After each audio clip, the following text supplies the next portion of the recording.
All right. This is my undercover guy. I can't get him on here too much. You know, he's doing a super secret job. Yeah. He's our security guy. He keeps us safe, and we appreciate it. So, hey, thanks. Thank you. All right, guys. I gotta get to work.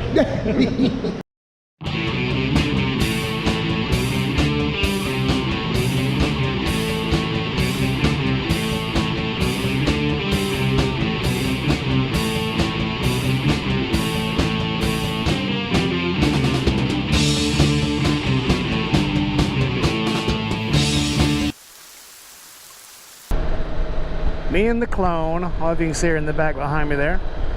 But we're just out taking a, well, it would be a Sunday ride if it was Sunday, but it's not. So we're taking a Monday ride out on Labor Day. Just went out to, so I tried to fix the TPMS. It wouldn't read yesterday. It was reading like 8 PSI off. If you watched me in the last video, I had a blowout coming back from Nashville, while we were in Nashville, headed to and that's good gas. I don't want to drive through gravel though. So anyway, we were going from Nashville up to Lynchburg, I guess down to Lynchburg from there, and hit a nail. Tire went flat, and then from then on the TPMS was reading about 6 PSI off, and then it was reading 8 PSI off. And it got closer to like 9 and was going to hit 10, and I'm like, there's got to be something I can do to fix this. So I looked it up online, and one place said if you let all the air out of the tire, go all the way back to 0, and then air it back up, it will read closer. It'll recalibrate it. So I tried that. It still looks like it's reading about 2 PSI off. It's closer than being 10 PSI off, so, you know, is what it is. It looks like it's holding, so I just need to get some gas and some beer. Gas is a little expensive all around here, so we'll go back to the first place that I saw gas, and that was the cheapest place, and I guess that's where I'll get my beer too, to thank them for the gas being so cheap, I guess, maybe. Beers acquired. Gas acquired. And the TPMS is screwing up again. Okay, may have to look into fixing that.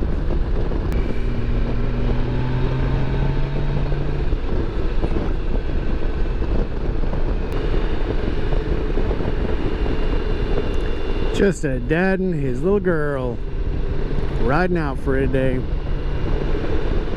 And somebody in a Corvette. Bastard. I don't even think I can afford to ride through this neighborhood.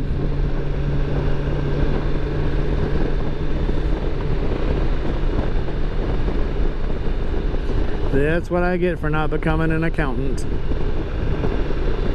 Oh, this stuff's okay though. Oh, and then I see that one. God. I could see this place 30 years ago just being some cornfields and some little houses, and then some pompous asshole named Bert came along with a bunch of money and decided, I'm gonna build me a house in the middle of this beautiful field. And the next thing you know, it's a suburb. Damn it, Bert. All right, beer acquired, and a strawberry soda pop in case any of you guys think I'm letting my small child inebriate. Not with you guys watching anyway. So no surprise to anyone, as soon as I took the bike out of the garage today to go to work, the plug blew out. Plug held on for 500 miles, got home and shit itself. Still kind of hoping I didn't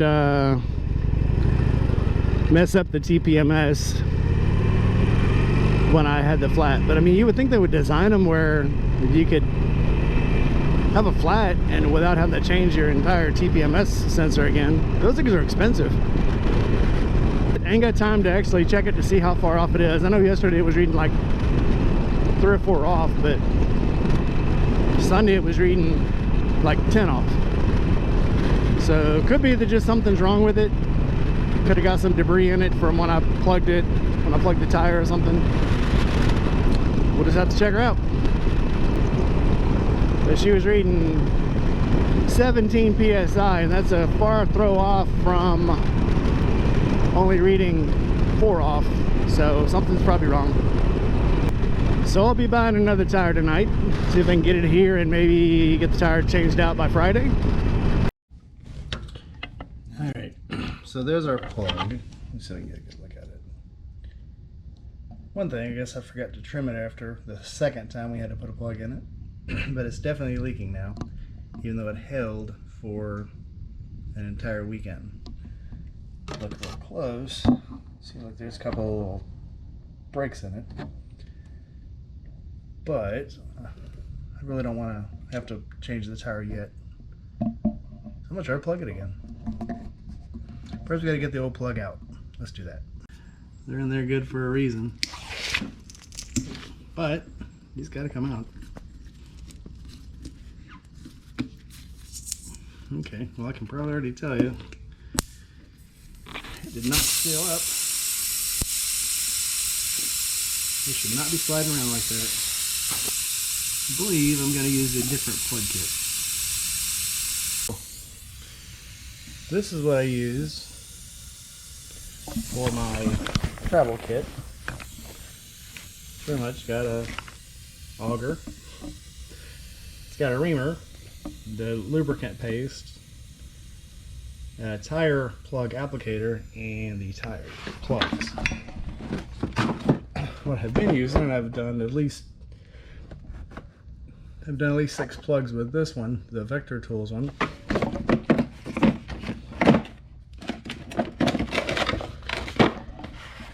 And it's the exact same stuff. So the only difference I think I can see is I didn't use rubber cement on this one because it was not, I didn't have the rubber cement in my travel kit. So I'm gonna put it on this one this time. So I'm gonna go ahead and get a plug ready and I'll be back.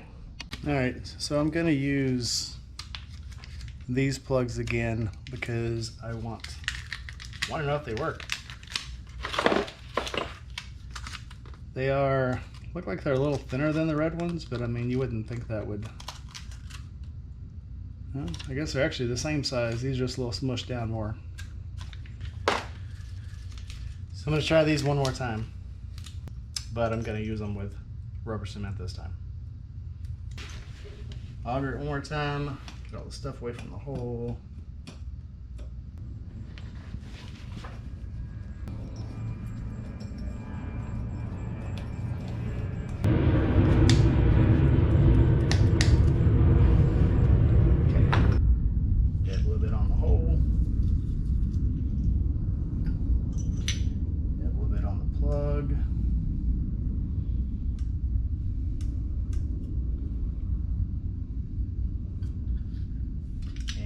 Get her in as best you can. Alright.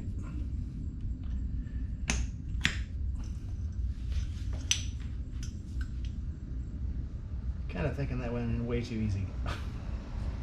And if it's Mariner. This is my Mississippi Quiet air compressor. Meaning that I've already pumped it up. It's got air in it. So it does go without saying that this is the last time I'm going to try to pad this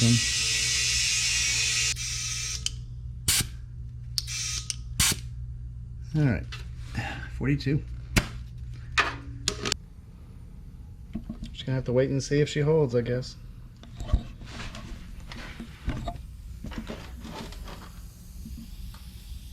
I don't see any. She's trying to blow around the patch. Alright guys, I don't think this is going to go very well, so guess we're going to come back to this one. Alright, so actually having taken another look at it, I guess the red patches are bigger than the black patches, so you can actually hear it blowing out around this patch. So we're gonna take that one out too. Can't get it out, can't get it to stay in. Yeah, it couldn't do that. See if I can get some glue on it before it totally loses all its form. That's a little tighter. Let's see if that one will hold. How the hole got bigger than the... All I can probably imagine is it is ripping out, so let's see. So when the nail went in, it did go in as a diagonal. It went in diagonally, and I'm thinking that maybe it's tearing. So I'm gonna put some more air in it, leave it till tomorrow, take a ride tomorrow, and I guess we'll see if it holds. Eventually I will. I mean, definitely before the end of this month, I have a trip planned. I will have to put a new tire on it, but now I'm just curious if I can make this patch hold. So we'll come back to it. So yeah, I'd like to say again, just for posterity's sake, I have never had a patch not hold. The Sportster here, everybody saw one of my last videos, I put a plug in that tire when the tire only had like 100 miles on it. It's got 2,500 miles on it now. It's hold. I've got 2 plugs in that tire because I have to drive through a shitty neighborhood to get to work. It's probably got 2,000 miles on it because I did it a year ago. And yeah, 2,000 miles is all I put on a car in a year, and that's driving to special event things. So it shocks me that this thing, maybe I just got too much torque on it, I don't know. But I do think it's because of the way the nail went in. Nail went in kind of at a diagonal, and I think it's just tearing the tire. But I still want to see it. Like I said, I'm gonna change the tire out in 2 weeks. But I just want to see, just driving it back and forth around here, if I can make it hold. So I'm gonna do that.